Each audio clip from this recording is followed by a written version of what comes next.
difference today is that when we took our chances, they went in the back of the net. In that end, then when you're trying to get back level, makes such a huge difference. So Renault, it's far from me to wander into the world of cliches and say things like magic of the cup and all that sort of stuff, but at 3-1 at 90 minutes, what were you thinking? Strip it right back, Tim. You know, first half, I was thinking they were better than us. However, the game probably should have been 0-0 at a mistake. They've had a couple of chances. They go at 1-0, and then I'm thinking we come out second half and defend the way we do, and you're going to get punished. And we were punished. And you sat around and you're looking for leaders. And I've got to sacrifice experience from the pitch and bring on kids and Jan and Jay and Keno. You know, we were all really young lads. And they just stepped up a gear.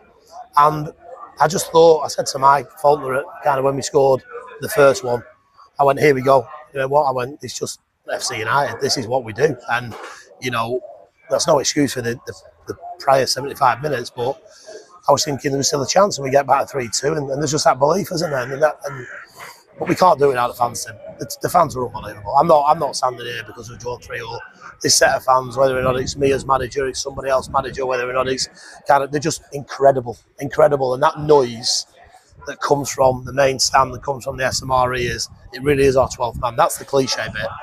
And if we can give them something to shout about, they are arguably the loudest and the best fans in the pyramid. And that's what I believe. And they and the players and the determination got us over the line and got us a replay. Yeah, I mean, just in terms of sort of talking through the game a little bit, obviously the first goal was an unfortunate bit of a mistake, sort of gifted Hyde the goal. The second goal, again, I mean, to be fair, Hyde had a few good chances. Casper in goal had made a number of good saves in the first half, basically kept us in it. When you say defending, people think, back four. Defending with gaps, not running backwards, not closing down space, getting too tight and getting turned. It's not good enough. And we're speaking to lads who can play this level and levels above. But if you carry on doing that, you can't play. You can't play. You're going to have to sit down. And that's the frustrating thing. And I won't say who, but you know, one of the defensive quartet have come in there and thanked his teammates because he's given them goals today. And that can't happen. But what I will say is that it was character. It was character. And they showed it in abundance. But listen, Hyde on top of the league for no reason. Nicky Spooner and Gav have got a brilliant side. You know, I thought Redshaw was my favourite word, mesmeric. I thought they worked hard for each other. And for 75 minutes, Nicky Spooner's the best manager, you know, and the top of the league, and he's flying. But he can't control what happened out there. He can't do. And that's sometimes what I say, that when lads cross the white line, you've got a job to do. And he'll be frustrated because he'll think these lads have got a job to do and they should be in the next round of the FA Cup. You know, but we've got them in a replay and, you know, they may come again, you know, Tuesday, it's not all doom and gloom, we've got a replay. But managers stand there and at times you trust the players out there. And Nicky, I've got no satisfaction out of kind of getting a replay over Nicky and Gab because they're fantastic people and they're a fantastic team. But he trusts his players, I trust my players. And, you know, maybe his have switched off defensively for 10, 12 minutes and ours switched off for large parts of the game. And that's the joys of being a manager. You know, you've got to try and work out an ingredient that doesn't happen. Casper's come in. It's our fourth goalkeeper in 3 games. You know, obviously, and that's all like getting to know your back four. You know, but it doesn't happen overnight, does it? Nicky said to me before the game, your injury list is you're so unlucky, and you keep saying it. People are more interested, but I am. You know, Ollie Byrne's amazing. He does his shoulder. We then get keeper in last week, and you know we can't afford, you know, the wages to pay, and then we're trying to get a league keeper. And we saw last season with Pat Boyes when he came in, you know, the fresh out of the academy, the first year pros, they've got, you know, they've come into this level to kind of learn the trade. And I thought he was excellent. And he took the goal away. Just before the goal, a ball exactly the same spun through to him, and it kind of zipped off the surface and went through. The second one kind of died, it hit the surface and died, and then took a spin, and he was kind of caught in no man's land. And I think Thompson, you know, finished it. But then he had to make some great saves. He did it in the second half as well. He's a good goalkeeper, but he's not going to be the finished article, and Burnley will know that, but that's why he's here. In an ideal situation, Ollie Byrne hasn't had a shoulder injury. We're having to go to the loan market, but it is where we are. And, you know, I'm delighted that he's got a good 90 minutes behind him, and he's experienced, you know, what Broadhurst Park is like on a, like I said, a magic of the FA Cup. Yeah, I mean, obviously, look at the FA Cup and you think it's a break from the league. You know, we've had some fantastic performances, not quite got the results. Do you think this is going to be that impetus to, you know, basically 2 goals in the last 3 minutes of a game is sometimes that spark that just will kick the season into life? We didn't deserve anything against Guiseley, in my opinion. I don't think we did. We often puffed. We might have got a point. I thought Ashton, we kind of dominated the ball second half, but we didn't move it forward quick enough. So again, I can't really argue. And you're going to say well done to teams. I thought we again deserved the point. But prior to that, we were playing exceptional football. What we've just done in the last 12 minutes is how we were playing against your Worktop, your Ilkestons, and so on. The difference today is that when we took our chances, they went in the back of the net. The rewind the games, Ilkeston, you know, them kind of games. We didn't take our chances. So I've never veered from my stance that these were a really good side. However, it isn't just putting the ball in the back of the net. From going defensively solid, we looked vulnerable today at times, and that is down to the individual, and that is down to the collective to sort that out, because we definitely don't train the way we've defended today. And sometimes as players, you've got to take that responsibility. I as manager team will always take responsibility. If we lost today, it's all on me. We've drawn today, it's on them, it's on their character. But I pick the players. They can't do that, and that's the message to them. If they want to play at this level, they can't do it, and I won't be the only man just saying that.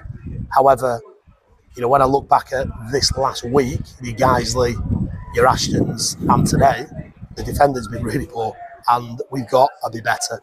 And that I've got to re-emphasise, that's not goalkeeper and back four.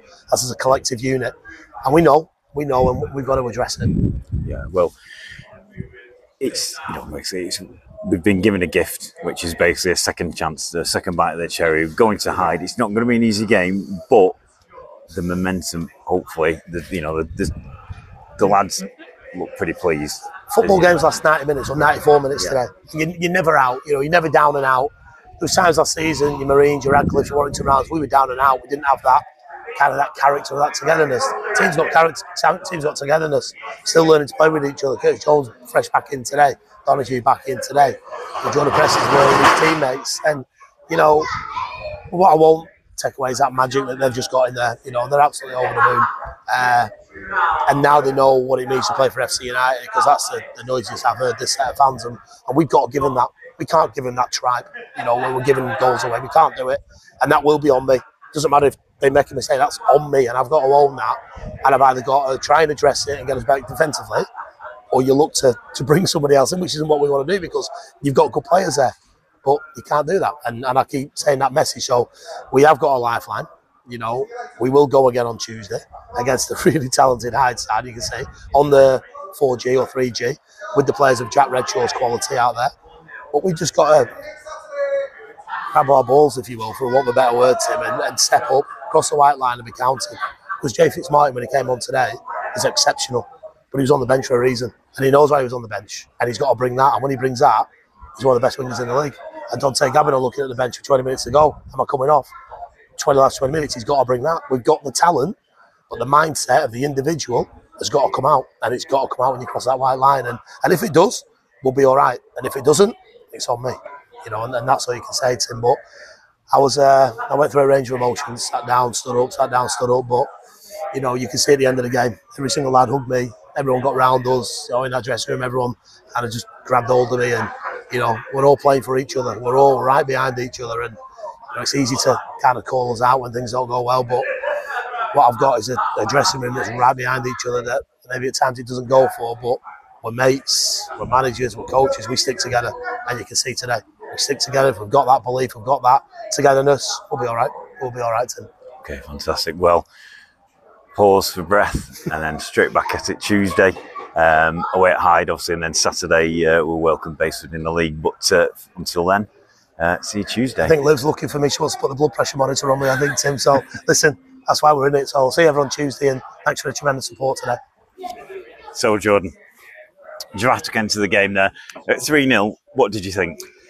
I thought when I looked around, if I'm being honest, I thought we looked dead and buried. I really did. I thought we looked disjointed. The 2 goals were really sloppy goals to concede, and then something just turned. Yeah, I mean the ball into Dante for the first goal on set about 72, 73 minutes. it was perfect. He just slotted it home. I mean, it was like literally, I was right behind it, and he had about a 2-yard gap to put it in between the goalkeeper and the post, and it just went sweetly in. And then, you know, it got like 90 minutes and clock's ticking down. You know, what you're thinking then? I think as soon as Jay got that goal, they looked like they'd gone. And I thought we'd definitely get another chance. It'd fall to somebody. And Don's just put a cross absolutely on the money in the last minute, and I've just managed to get an head, shoulder, neck, everything on it just to see it home. Yeah, it just came straight through the middle. Yeah, as it arrived in the box, and I've managed to get up and get something on it and got us the equaliser. Yeah, I mean, you must have finished across the line yourself. Yeah, I just about did. I think. Yeah, I just looked and I just seen it nestle in the corner, and then peeled off down into the corner for the celebration. I think that's going to spur us on for the sort of like obviously the replay and then into the league campaign. I think it's got to be a turning point. I think some games we've been unlucky not to get points. I think the last 2 games against Guiseley and Ashton we've been under par. But I think you play in here in front of 1,600 to 2,000 fans, and you've got to put performances on. We know the squad we've got. The bench Jay coming on today. And doing really, really well. With the squad we've got, we can't afford to be where we are in the league, even at this point, and we all know that. The biggest thing today was that you could hear the crowd when it was 3-0, and we looked, like I said, we looked dead and buried. You could still hear the crowd, and then all they need then is that one goal, and then that's when it started. They basically sucked the ball in then after that, and attacking that end then when you're trying to get back level makes such a huge difference. Okay, well, you've made a big difference to, I think, everybody's night tonight. I was thinking of having that equaliser. The job's not done. It's still a bit of an uphill task. But for now, it finishes 3-3. You grabbed that vital equaliser and we're still in the hat. Replay Tuesday. Thank you very much, Jordan. No problem. Cheers, Tim. This is our club. Belongs to you.